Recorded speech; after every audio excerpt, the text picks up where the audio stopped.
Okay, for the tournament director access, you log in here with the CBAI details and with the password I sent you in the email.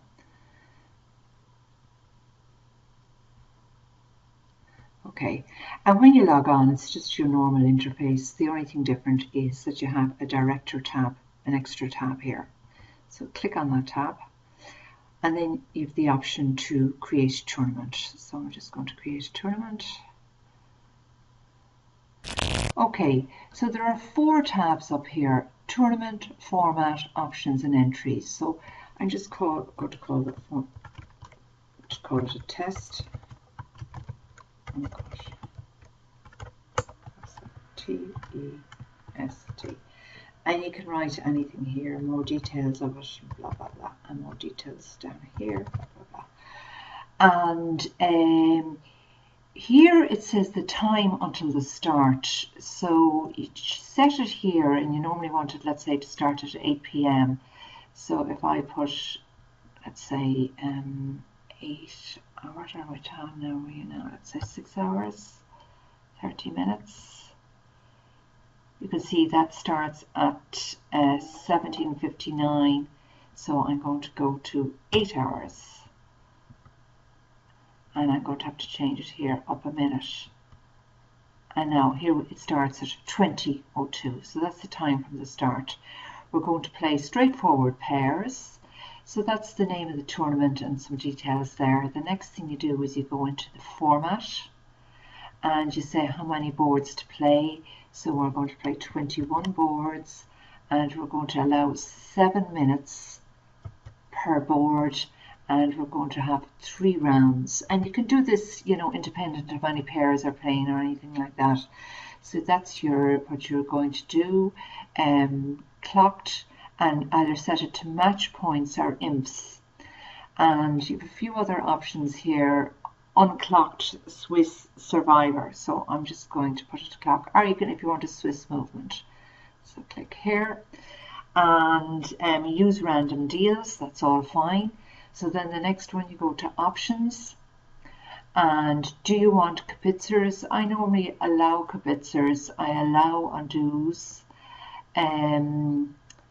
So I allow the kibitzers, allow them to be silent, that they can't talk. Allow chat to the tournament for the players. I generally don't want that, so I leave that.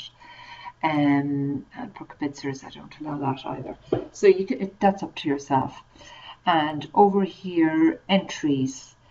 Now, for the entries, what I always do is ensure that it's always the Western region members that are playing. Now, I already have the list on of all the Western region players, so you know the way I always want to know your name before you play, but I have all the names now, so just click there, include custom list. So that way, only the Western region players can play in it, or guests.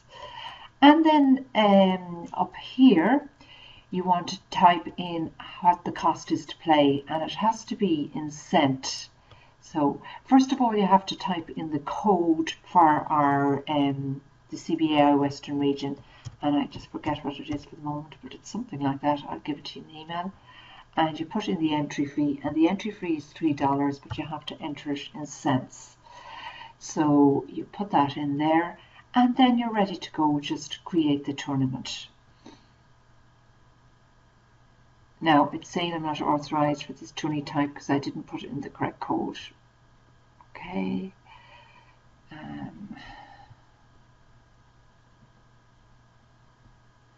Okay, so I haven't the correct code in, but anyway, I just, the code up here, the type, but it has actually let me create the tournament. So I'm just going to close out.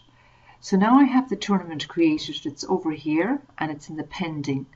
And here is the include, exclude list. And this is where I said that I've added all the people's BBO names. And you can scroll down the whole way down here. Now, if you want to add a late entry at the last minute, you can just click the person's name here and put in their BBO name, whatever it is. And then you can just add it in. Just put a tick there and the person will be added. But I try and avoid that because I want everybody's name and their email address, so we have, and we know who they are exactly. So I try and avoid last minute entries. So just close out of that. So that's all the include exclude list. And the other thing is, if you want to maybe go in and make changes to the tournament, so you can just go in and edit the tournament. And you can go in here and maybe you want to change the format or something. So if you want to change, you go into edit. Now you have to actually click on the modify key, make your change here. Maybe let's say you want to allow it 8 minutes. Oh, sorry, what did I do there? 8 minutes. And then I just modify it again and close. So now when I go in and I want to edit it, and I go in and look at the format, I can see it's set to 8 minutes. Okay. Down here, if you can look at the registration, see who's registered in the tournament.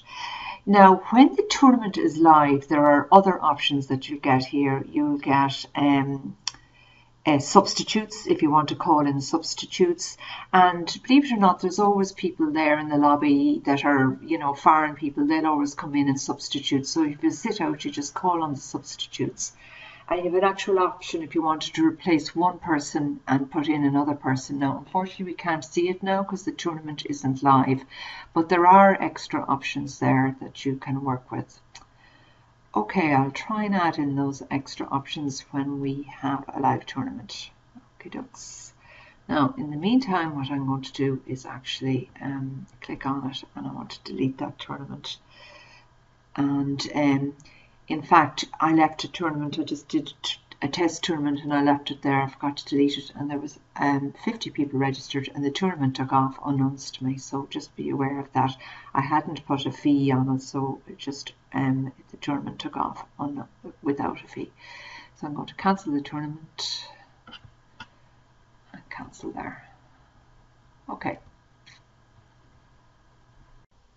So when the tournament kicks off, it'll actually display here in running tournaments.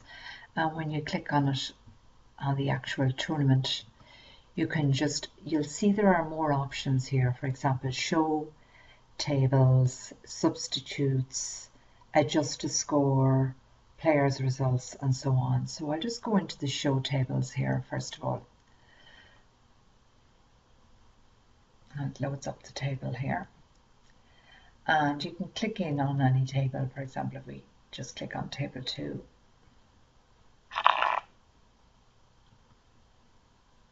And you can just see the table there. Or you can go back and if you want to talk to the tournament, you know, the way you send the welcome message, greetings, or we're playing 7 rounds, 3 boards or whatever. So that's for you to do the chat to the tournament. The main thing here is, what's interesting is that you can call in on substitutes.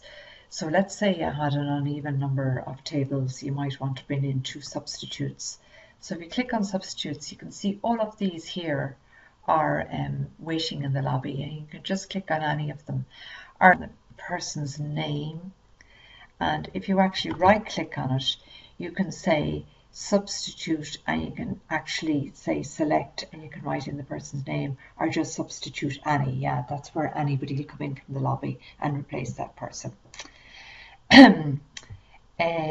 The other thing then is sometimes a board is timed out and it just gives it an average 50% to both players. So you can go in and adjust the score if you feel it should be different. They allow you 20 minutes at the end to actually go in and make any changes to the scores. Now, I haven't actually done that myself, but you can do it. Okay, that's all for the moment.